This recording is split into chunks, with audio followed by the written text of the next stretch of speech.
Capítulo 18. Eu sabia que isso não estava acontecendo, nos recônditos mais distantes da minha mente, eu sabia que o que estava vendo, o que estava ouvindo, não acontecia naquele momento.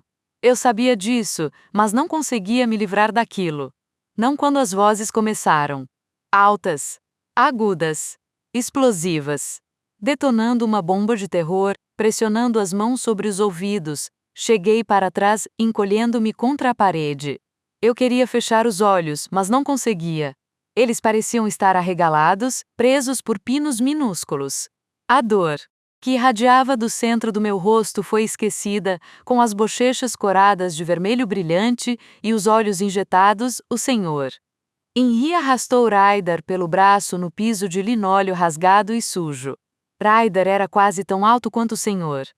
Henri, mas o homem tinha uns 45 quilos a mais que Ryder.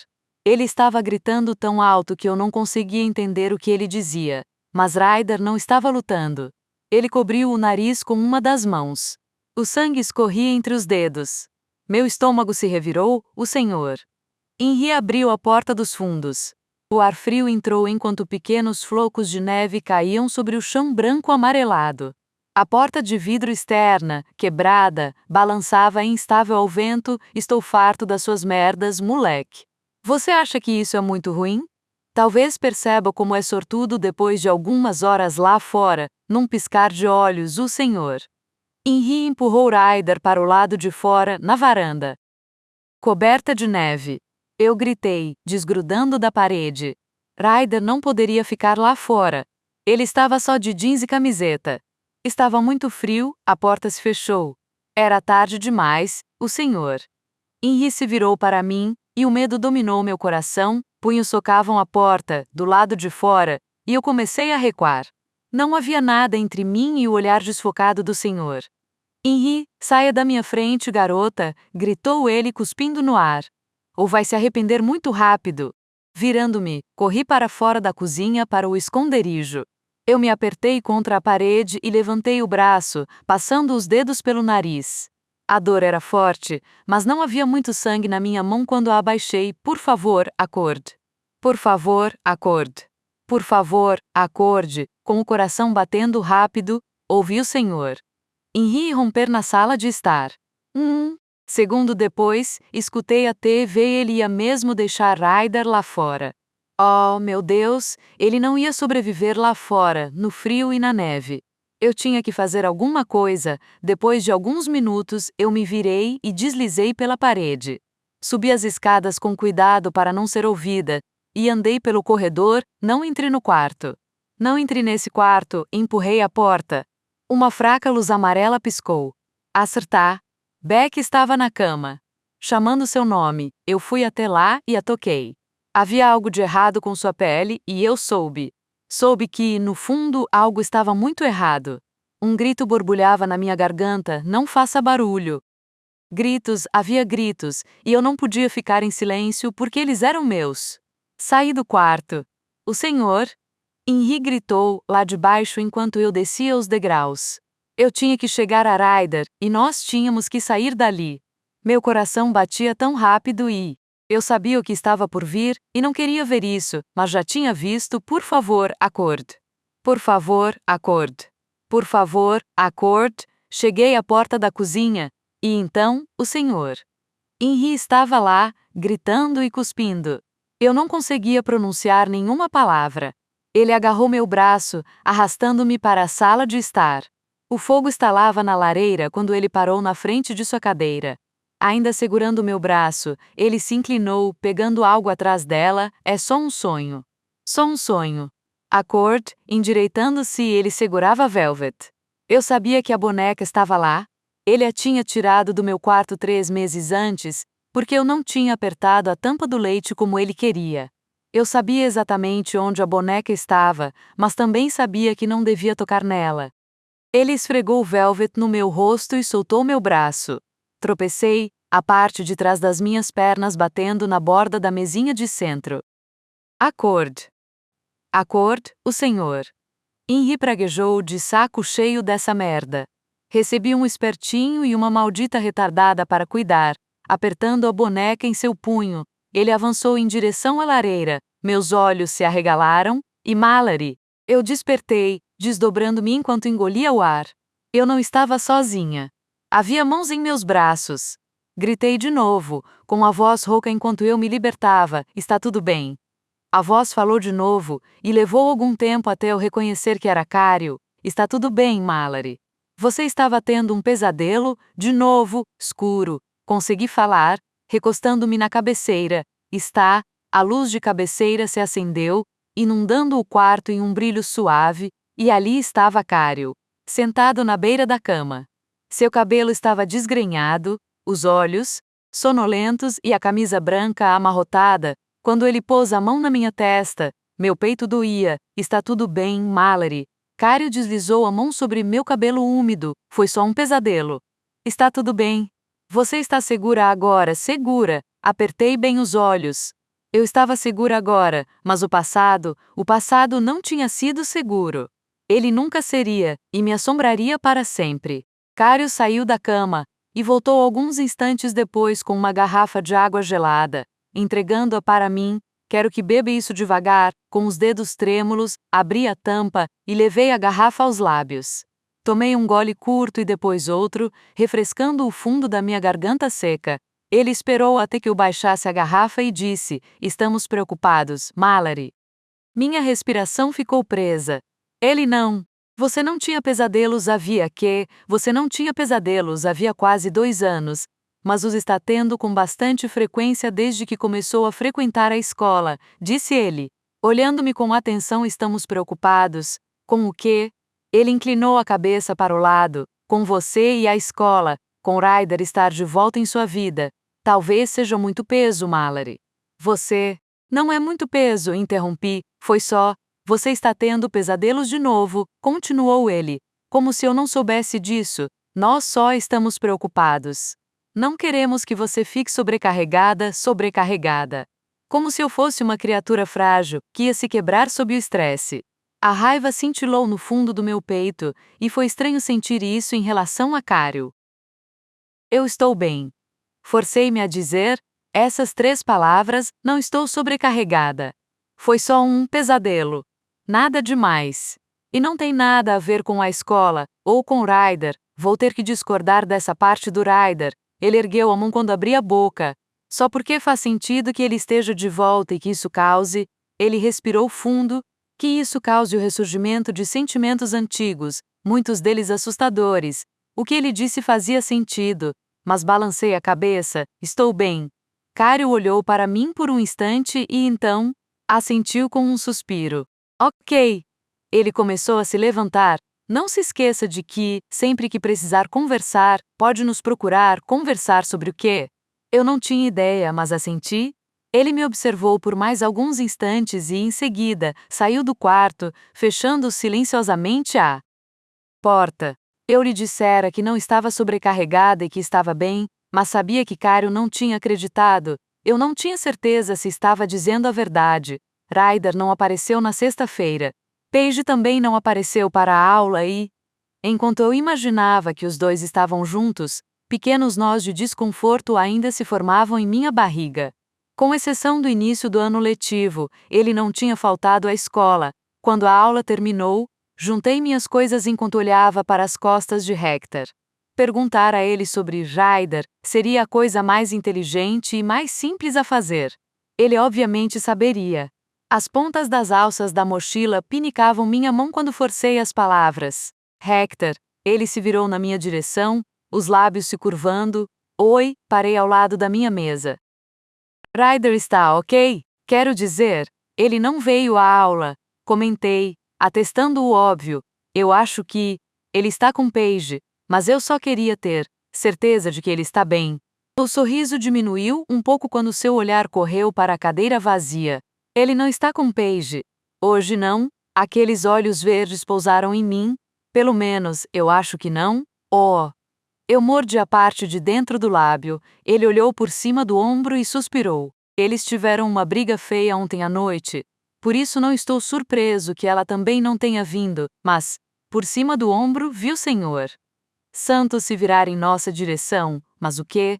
Mas ele ficou acabado na noite passada. Hector jogou a mochila por cima do ombro. Estava numa ressaca impossível de levantar esta manhã. Ressaca? Repeti tolamente e depois entendi. Ele estava de ressaca. Tinha bebido, eu tenho que ir.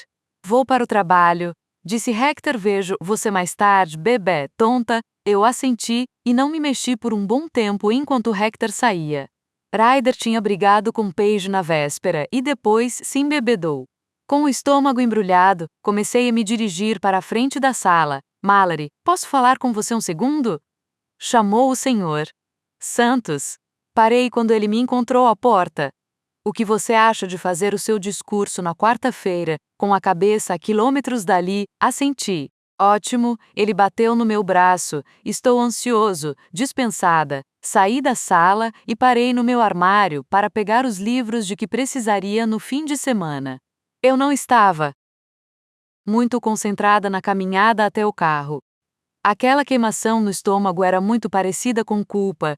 Sexta-noite, passei uma quantidade indecente de tempo olhando para o celular, meus dedos hesitantes sobre a tela. Eu tinha conversado com a Ainsley mais cedo, e ela me disse para simplesmente enviar uma mensagem para Ryder, antes de me fazer prometer que eu iria vê-la no dia seguinte. Simplesmente mandar uma mensagem para Ryder. Como se fosse simples. Era simples. Quem o estava enganando? Mas também parecia um grande passo, porque eu nunca tinha iniciado contato com ele, ou com qualquer cara. E eu estava pensando demais, como sempre, porque Ryder era meu amigo e perguntar como ele estava era normal. A frustração correu pela minha pele, deixando-o quente e desconfortável. Meus olhos se estreitaram no telefone, e toquei no nome de Ryder, abrindo as mensagens. Você está bem? Fiz uma pausa e em seguida a apaguei. Então digitei, está tudo bem, isso soava menos dramático, então cliquei em enviar. Em seguida, joguei o telefone no pé da cama. Era perto de 10 horas quando Ryder respondeu sim. Vejo você na segunda. O alívio me atingiu com tudo, mas minha cabeça estava a mil, e isso tornou difícil pegar no sono. Pelo menos não tive outro pesadelo, porque a última coisa de que eu precisava era Cário e Rosa entrando em pânico e me tirando da escola, se eles achassem que era a coisa certa. Cartazes de bem-ver, cartazes de bem-vindos de volta apareceram no fim de semana nos corredores da Lands High. Eles estavam por toda parte. Cartazes nas paredes, cobrindo os armários. Enquanto eu caminhava para a segunda aula, olhava as datas. A festa dos ex-alunos seria realizada na última semana de outubro. Dali a 2 semanas, eu não podia acreditar que estava na escola havia quase 2 meses. O tempo passou rápido, mesmo quando parecia ser uma eternidade. Ryder voltou à escola na segunda-feira, assim como Paige. Ele me encontrou do lado de fora da sala e caminhou comigo até a aula de oratória. Eu não perguntei sobre o que acontecera entre ele e Paige, ou sobre o que Hector tinha me contado. Ele não tocou no assunto. Notei que Paige chegou à sala poucos segundos antes de tocar o último sinal. Ela olhou na direção de Ryder, mas ele não olhou para ela. Eu não sabia o que estava acontecendo. Foi então que, na aula de oratória, meus pensamentos se voltaram para algo muito mais importante. Quando o primeiro discurso foi feito, ocorreu-me que aquilo realmente estava acontecendo. Todos na aula iam fazer o seu discurso, e na próxima quarta-feira eu faria o meu na hora do almoço. O pânico brotou em minhas veias, como uma erva daninha. Todo mundo iria saber que eu não faria igual a eles. Ouvindo os outros alunos se levantarem e fazerem seus discursos, concentrei-me no que eu podia controlar e me lembrei do que Ryder dissera na biblioteca. As pessoas agiriam como idiotas. E isso não era minha culpa. Tudo o que eu podia fazer era me certificar de que faria o discurso para o Senhor Santos. Então me dediquei a treinar a cada chance que tinha, usando Cário e Rosa quando eu não treinava sozinha. Percebi que Ryder ainda não tinha escrito seu discurso. Ele não parecia nem um pouco perturbado com sua falta de progresso, e sempre que eu tocava no assunto, ele desconversava e dizia: quando você fizer o discurso de primeira, vou levá-la à oficina. Eu olhava para ele com ironia, mas estava curiosa sobre a oficina. Queria ver alguns de seus trabalhos. Apesar de errado, eu queria vê-lo. Mas eu não era um hamster que precisava de recompensa. a menos que a recompensa fosse molho de queijo caseiro. Nesse caso, sim, me recompense. A festa dos ex-alunos foi o tema da conversa no almoço na terça-feira. Parecia que metade da escola estava interessada em participar. A outra metade não poderia se importar menos. A mesa a qual eu me sentava pertencia ao primeiro grupo. Para ser sincera, eu não tinha nem pensado nisso até ver os cartazes aquela manhã. Isso ainda não tinha nem entrado no meu radar. Não porque eu fosse indiferente ou que não gostasse dessas festas do ensino médio.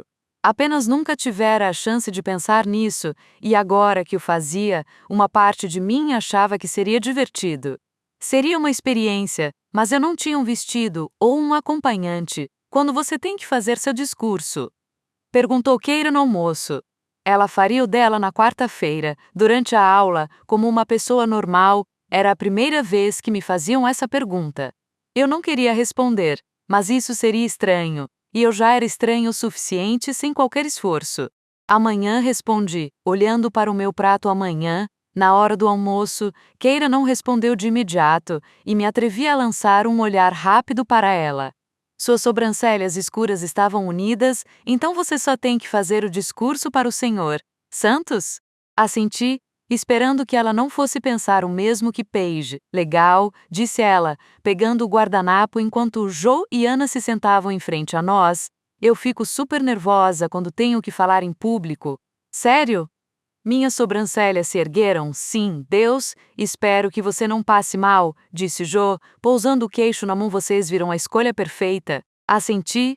Ela fez a obra há 2 anos, quando teve que fazer sua primeira apresentação na aula de ciências, continuou Joe. Keira fez uma careta. Eu consegui chegar ao banheiro, ainda assim. Foi nojento, brincou Joe enquanto ela esfaqueava seu macarrão afogado em molho. Eu não entendia, mas você é líder de torcida. Olhando ao redor da mesa, o olhar de Keira finalmente caiu sobre mim. É daí? Minhas bochechas ficaram quentes.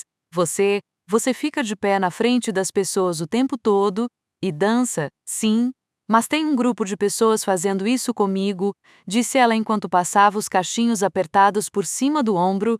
Mais fácil quando você não está sozinho. Totalmente diferente de ficar na frente da turma e falar sobre algo que você mal entende. É verdade, murmurou Ana, que estava olhando para seu gesso. Eu não podia acreditar enquanto olhava para Keira. Ela estava nervosa.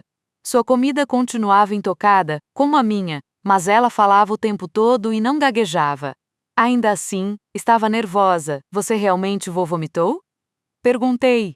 Joe explodiu numa gargalhada profunda e contagiante que chamou a atenção das pessoas à nossa volta.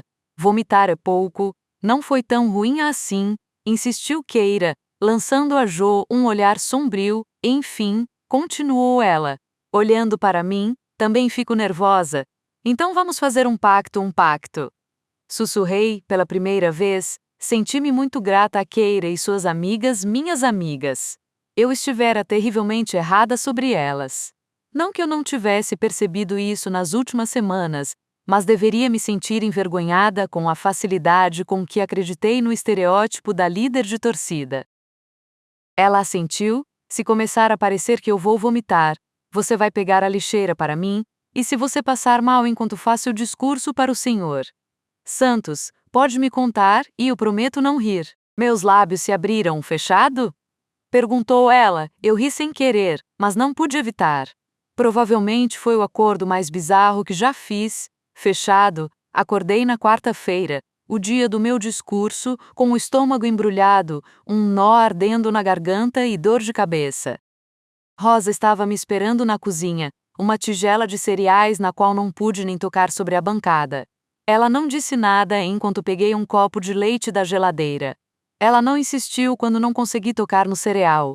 Tudo o que fez, antes de eu sair para a escola, foi me abraçar e dizer: Você vai se sair muito bem, Mallory. Guardei aquelas palavras no meu coração o dia todo, segurando meu caderno. Segui pelo corredor em direção à sala de oratória, ignorando o modo como meu coração batia forte. Fiz uma curva e parei. Ryder se afastou da parede quando me viu. Um meio sorriso se formou enquanto ele enfiava as mãos nos bolsos de sua calça jeans. Oi, ratinha, O que você está fazendo aqui? Perguntei, você tem aula? Aquele sorriso torto se espalhou e a covinha apareceu. Isso é importante porque, parei na frente dele, levantando uma sobrancelha. Ele inclinou a cabeça para o lado, eu tinha que estar aqui. Tinha que lhe dizer que você consegue. Meu coração inflou no peito tão rápido que eu achei que iria flutuar direto para o teto. Ele tinha que estar ali por mim. Isso não era por um instinto protetor, mas porque ele era meu amigo e se importava. Eu queria abraçá-lo. Meu olhar pousou naqueles lábios grossos. Como seria senti-los? Afastei esses pensamentos. Eu precisava me concentrar. Aquelas palavras arrepiaram minha espinha. Ele estava certo. Eu conseguiria. Sorri para ele e me virei, abrindo a porta. O senhor Santos estava em sua mesa. Um saco de papel estava aberto. O cheiro de sopa de tomate era forte. Batendo as mãos uma na outra, ele se levantou quando fechei a porta atrás de mim. Me desculpe, eu estava almoçando. Ele sorriu enquanto empurrava a cadeira de volta. Tenho certeza de que você também está com fome. Então comece assim que estiver pronta, colocando minha mochila em uma cadeira vazia. Fui até o estrado com meu caderno. Meu estômago se agitou. Não haveria almoço para mim. O senhor Santos se sentou em uma das cadeiras, dobrando as mãos sobre a mesa. Leve o tempo que precisar. Poderia ser para sempre. Com as mãos trêmulas, abri o caderno no qual eu tinha enfiado o discurso impresso. O papel estava novo em folha. Todas as palavras eram um borrão. Meus joelhos tremiam. Eu só estava de pé na frente de uma pessoa. Não de uma turma inteira. Devia ser uma turma inteira, mas não era. Você consegue. Meus ombros ficaram tensos quando inspirei, e senti a respiração ficar presa. Não era difícil. Eu podia fazer isso. Eu tinha que fazer isso. O papel estava estalando baixinho, como ossos secos. Eu consigo. Eu consigo. As palavras ficaram borradas de novo, como se eu estivesse experimentando outro estranho lapso na visão. Meu coração começou a bater tão rápido que meus joelhos ficaram fracos. Minhas mãos tremiam. Eu consigo. Eu consigo. Os Estados Unidos da América têm 3 ramos do governo. O primeiro é o. Eu parei, percebendo que tinha ido longe demais e pulado uma linha. Em pânico, ergui os olhos e vi o senhor Santos esperando. Ele assentiu, sua expressão paciente. Comecei de novo. Os Estados Unidos da América têm 3 ramos do governo: legislativo, executivo e judiciário.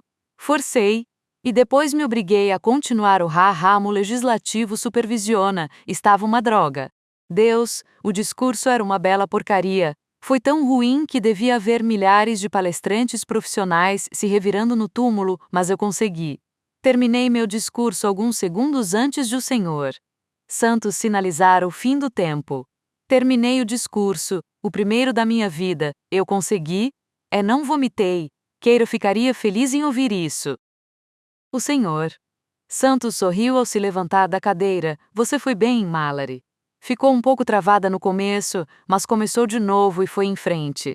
O discurso parece muito bem pesquisado. Com as mãos ainda trêmulas, entreguei meu discurso a ele. Obrigada. Você vai receber sua nota junto com todo mundo, explicou ele, e eu assenti. Parabéns. Você completou seu primeiro discurso. Fui até a mochila, enfiando o caderno lá dentro. Meu primeiro discurso. Eu tinha conseguido. Claro, foi só na frente do senhor Santos, mas, mesmo assim, eu tinha conseguido. Ryder esperava do lado de fora da sala. Ele estava olhando para o celular, mas o pôs no bolso e inclinou o corpo em direção ao meu, e aí, meus lábios se curvaram nos cantos. Eu consegui. Seu sorriso de resposta iluminou todo o corredor. Eu sabia que você conseguiria. Você sabia. Nossos olhares se conectaram, e a expressão em seu rosto era suave. A sensação de inflar voltou, e dessa vez deixei que me levasse até o teto. Eu tinha feito algo que nunca achei que fosse capaz de fazer.